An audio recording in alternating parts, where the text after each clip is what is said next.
Man do so.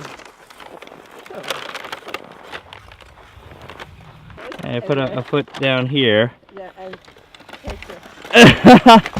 Oh, that's so cool. Nice.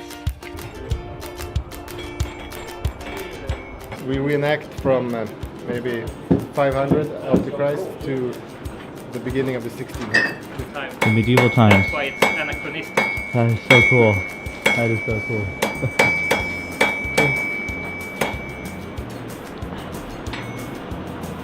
Door knocker. Oh, a door knocker. Yeah. Oh, okay. Oh, very cool. And what's this one? Brooch that you put your mantle. And what are you working on? I have done this. It's an eating stick. Knife? This is a knife. Yes, it's not me who have done it. pro. It's a woman's knife. Yeah, you hang it in bed. Why you call it a women's knife? Because men have wood on the handle. Yeah.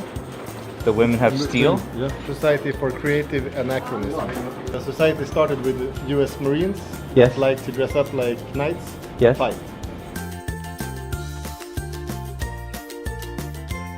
Oh wow. Okay. So this is still functional as a home, basically. A Freemason's cross? Yes. It's a club, and we have lots and lots of charity, from, mostly for medical research. It's done very quietly. Oh, okay, okay. That's why you never heard of it. Not a lot of people are going down this path, and I think I see why.